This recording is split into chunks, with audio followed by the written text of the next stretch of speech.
Greetings, Stacy Morsels. It's Reverse BLT here. Welcome back to the channel. Today I am starting season 2 of Severance. Episode 1 is called Hello, Miss Cobel. Ooh, bacon. I'm curious about why that's titled that, because obviously everybody already knows Miss Cobel. Oh, crap. I wonder if she's going to get punished and get severed because of what happened at the end of season 1. That'd be fucked up, though, to be honest. I mean, she went out of her way to try to save Lumen and after being fired and everything. Or we'll find out that all along there really has been some sort of weird severance thing going on between Cobel and Selvig, and that it's just really, really subtle. We got the reveal that Helly, as I suspected from the beginning, about her being really invested. I don't know when I decided she was probably an Egan, but then we got all that reveal. Found out that, yep, she's going to be a big problem because she is the heir apparent to the entire kingdom. Heliar is not getting out of there. We got a little bit of information about Irving. He's clearly investigating the company. The question is, how long has he been investigating them for, and why is he investigating them? My current theory with him is that he became a severed employee specifically because he was investigating Lumen. What's really fascinating is how he has this bleed over for both his innie and his outie of what's going on. So like his innie is dreaming about paint. His outie is painting the, I'm going to call it the reset corridor. That's not what it's called. Which means he's seen the same hallway that Miss Casey was sent down, which presumably means he's been reset. Speaking of Miss Casey, that was like the biggest reveal there. I got suspicious of that one pretty close to the reveal. So they managed to do a good job. Actually, they've done a good job with all of these. None of the reveals feel like ass pulls. You can look back at stuff later and be like, oh yeah, it was always that way. They didn't just like yank it out of their butt so they could have a twist. But we found out that, of course, that she is Gemma, Mark's supposedly dead wife. I'm assuming she's one of the people that Petey talked about, how there are certain people at Lumen who are always there. It raises the question, though, of what they do with her when she's not in psychiatrist mode. I would presume they don't just have her in some cold storage or something. The way I look at the Severance thing is essentially the human body is a machine. It's a machine made of meat. The brain is a computer. There's actually a bunch of computers that are networked with each other, but that gets into a whole other thing. The way I think of Severance is like a virtualized system. You create logical, separate computers on a physical computer, right? So if that's what they're doing, you can do that with a bunch of different virtualized instances. They could create a different personality. I don't know how much control they have over the personality part, but they can create essentially a blank slate and then sort of fill it with whatever information they want and do that multiple times. The human brain, the theoretical storage capacity for it is literally like, I think 5 or 6 petabytes, and we don't really know for sure. Obviously, no one's ever reached their capacity, but that's a lot of space. So Miss Casey, for all we know, could be walking around with like 10 or 12 different severed personas that they just switch her between as they need to. I'm quite certain they didn't kill her off or anything because there's just too much narrative meat, especially now that we had that moment between Heliar and Mark starting kind of like the weirdest love triangle ever. Giggity. And Dylan, of course, we got to find out what kind of punishment they're going to put him through for going and locking himself in the security room and activating the overtime contingency. Speaking of activating stuff, what the heck do all the other things in that list do? Lullaby, open house. There were several in there that had names that I was like, especially now that we know that the ultimate plan appears to be to try to get everyone in the entire world severed so they can all be Kier's children. Yeah.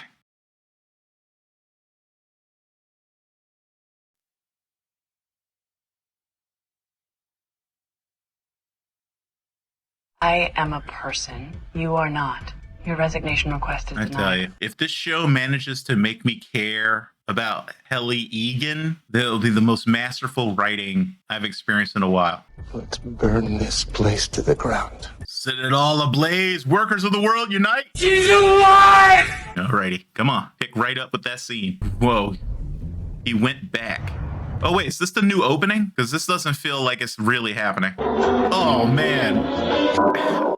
Kudos for whoever pulled that shot off. Holy shit, that was good. Oh, yeah, it's definitely a nightmare. Or maybe it is real, because Innie now knows that Miss Casey is his wife. So, yeah, I mean, he would actually go and try to find her. Who be that? I suppose you're Mark S. I'm Mark W. I'm Mark G. Been a minute. Been a minute, huh? Okay, what's real and what isn't? Miss Wong, Mark S. Hello. What is she, like 13? Wait a minute, what's going on here? Shortly before your mutiny, we installed security doors to keep you in MDR. Why is it starting to feel like they wanted all this to happen? We also know Miss Cobel was at your sister's home when you awoke there. Yeah. I'm beginning to start to think that Selvig was a severed personality, just only slightly different. This feels like it was all set up. Like I maybe was distracted they by knew my that the brother-in-law. public would worry about what was Seriously? going on with the Innies. Because we so made a you list of what we'd engineered most this, like to see on and the then you can outside, look and like a you're guy with reforming name number everything one. so that the public actually Brothers-in-law ends up weren't trusting you even even on the more. list. They made it so you can't have a little private powwow in the storage closet anymore. Oh no, it's the ball game. Let's head to the kitchenette. What's the ball game? So these guys came from another Lumen office. All right. So we got confirmation that the Severance program is massive. My name is Miss Huang. For this, I was a crossing guard. She's the new milkshake. Why are you a child? Because of when I was born. Ask stupid I'm questions. from the MDR department of Branch 5X, where I work with Gwendolyn Y. What's going on between him and Gwendolyn? I am lucky enough to have made 4 new friends today. That's nice, Mark. But I have to remind you that I'm a supervisor, not a friend. Oh man, how long did it take them to cast her? She is really good. Well, the code scanners are bullshit. We know this now. We just need to wait for Mark to figure that out. We learned that from when Milchick activated Dylan at home, because he was really panicked about the idea that he took the card outside with him, which he wouldn't have been panicked about if the code reader was real. Oh, he's going to test it. Okay. Here we go, Mark. It works off of cameras. I'm convinced of that. They just monitor them closely enough to know if they're trying to smuggle something. We never hit quota. Not once. Wow. No wonder your branch got closed. Oh, clever. To put it in someone else's thing so you can test it. Though that poor guy, if he was wrong, ended up going to the break room. Do you really think I'm a shambolic rube? Wait, you think I wrote this note? I revoke your status as department chief, which will be transferred to your intended victim. I accept. Orville Redenbacher's in charge now. Get to poppin'. You're definitely not supposed to do that. So good luck stopping him, literal child. They're my friends. You can't just make them disappear. Please. I'm genuinely surprised they let him come back. Just wants his co-workers back so we can serve Kier together. Bombastic side eye. What is happening? So that elevator can still go up. So he came down from somewhere. I think he's definitely somewhere else. Irving. I'm not sure Irving wants to be here. Dude, what's wrong? You poor up there? 4 betrayers, huh? Isn't that interesting? Now, this is the biggest surprise of all. Are you okay? I'm okay. Now, the big question is she going to tell him who she is? I don't know, weird. Okay, well, I don't think you should feel bad at all. Feel bad? Yeah, for ending their lives. Fuck them. What? No. Dylan, Jesus. I'm waiting for new Milchick to turn out to be incredibly deadly somehow. New and improved break room. It's like an actual break room now. Oh my God, they're riffing on when corporations try to do like, Who sets foot in the we care about our employee initiatives. You probably don't recognize me from this angle. I'm the Lumen Administrative Building. Oh, I've gone through a lot of changes since my siring here in 1870. siring. Jesus. No running in my halls. That tickles. Danger and intrigue. Righteous anger. This is fucking fantastic. Did they just make a Hanukkah joke? And love. What the shit? They recorded it all. The Macrodat uprising yielded bounteous reforms. Tasty new snacks like fruit leather, cut beans, Christmas mints, and salsa.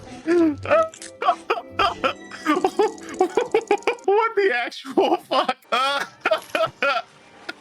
Pineapple To our bombing. brand new, playful mirror room. Even in their own propaganda, they realize how terrifying they're being. Took the quiet courage of 4 MDR heroes to show me who I really am.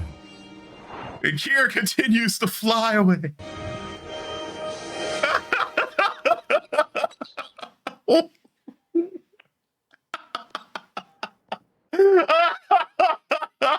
Oh, fuck me. That was great. If you start work on your file, I'll assume you want to stay. If not, I'll send you to the surface.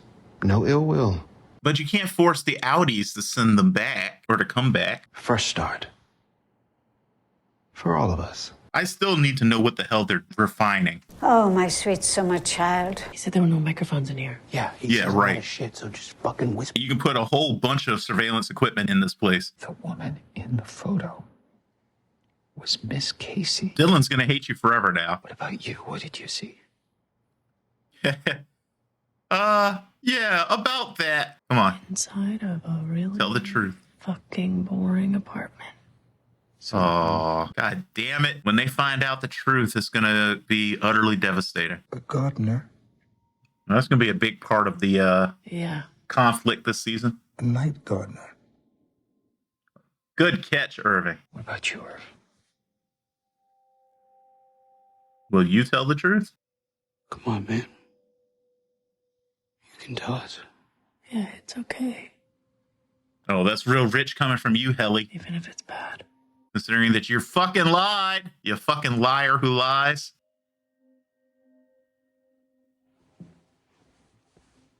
I mean, it is a believable response. I mean, think about all the people who commit suicide because they lose a relationship. I mean, hell, there are people that do it when there was no relationship yet to lose.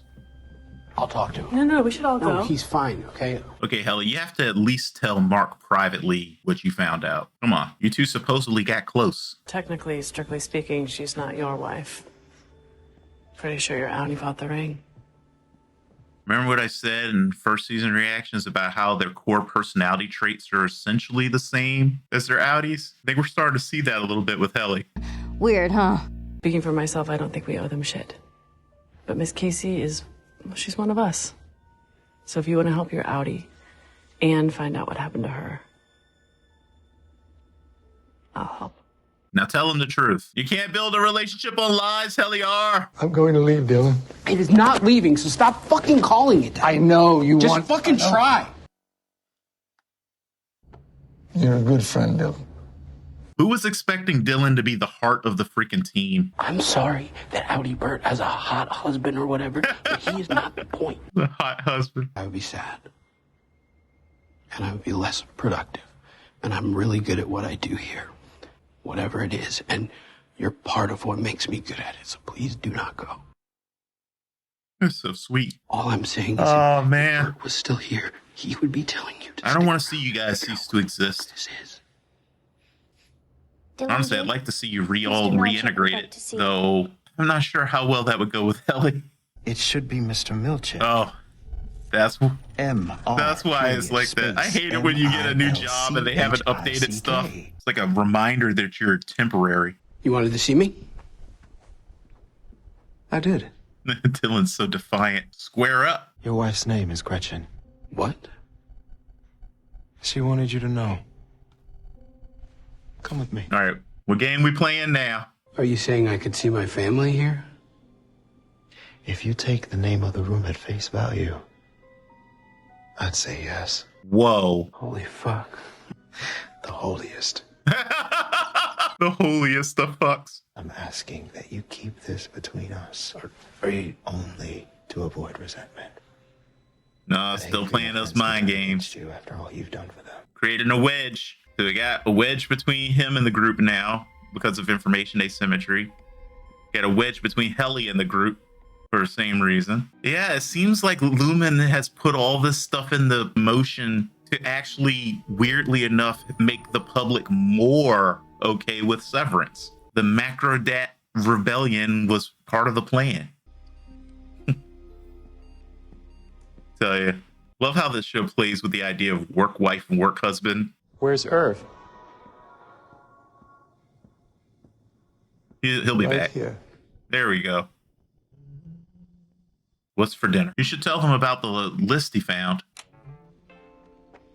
What happened to the other guys?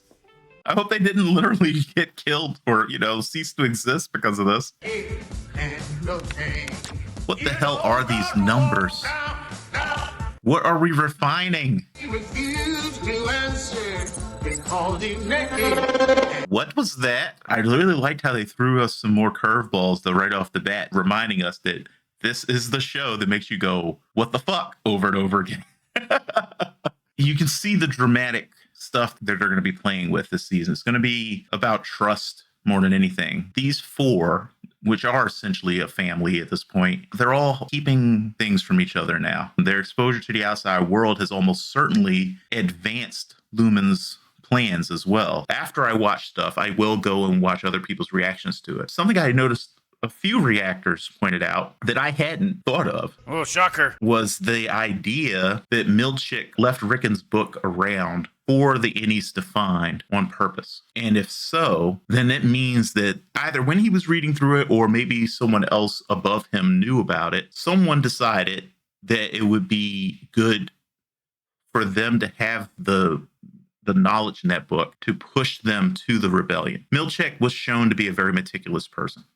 Him taking the risk, especially if the code readers are real, which this episode maybe seemed to imply they actually are. If they are real and he knows they're real, then he knew that Dylan could not possibly have smuggled out that card, right? So waking him up in his home could only have been so that Dylan would know that that was something they could do. I'm beginning to think this is a controlled opposition thing. Like the Emperor would say, everything has transpired according to my design. Part of what makes me think this is probably true is the fact that Helly came back. The decision to come back is completely up to the Audi, right? Why would Helly come back? They're definitely advancing a plan here. And we have yet to see the full shape of it, but that's what makes it so much fun. I expect we're going to see more of the information transfer between the outside and the inside. I'm just not sure exactly how that's going to work yet. We need more information. I'm very intrigued by Milchick's new assistant. That's hilarious. I'm looking forward to seeing more of her. FBI, open up! I want to see like ways in which she actually manages to intimidate everyone inside the place into doing what they're supposed to do, because obviously she is physically very small. At some point someone's gonna be like, I don't have to listen to you, I can easily beat you up. It'd be hilarious if it turns out she's actually really, really dangerous in some way, like she's more deadly than Grainer. I am really happy to be back in this story, this weird little world. There are very few shows that manage to pull off this feeling of just very surreal, bizarre weirdness without it being off-putting to the point where like you don't want to watch the story. You know what I mean? Like a lot of times when you watch something that's that weird, all you can really focus on is the fact that it's weird, and it feels arbitrarily weird. This show feels very weird, but not arbitrarily so. And I think that's one of the reasons why it works. And you gotta love the commentary, the overarching commentary on capitalism, obviously, but like specifically as it relates to corporate culture is so great. Double edge. I have sat through videos that were weirdly similar to the one that they had to watch, and they always do have this weird feeling of like propaganda. It's not as latent as having the founder of your company flying around and the company saying that it was sired and stuff like that. But yeah, it's pretty close. Let me know what you guys thought of the episode in the comments. Let me know what theories you have running around in your head at this point. Don't make any spoilers without declaring them. Say spoiler warning, at least 5 or 6 lines of empty space, so that people don't get the story ruined for them. Thanks so much for joining me for today's episode. Do your best to stay safe and be well, and I will see you for the next one. Well, bye-bye.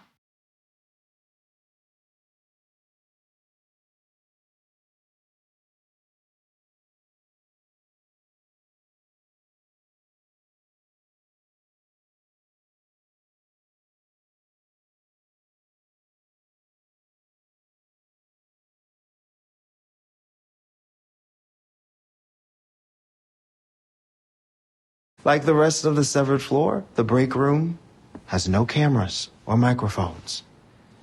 Privacy shouldn't mean packing into a supply closet like so many sardines.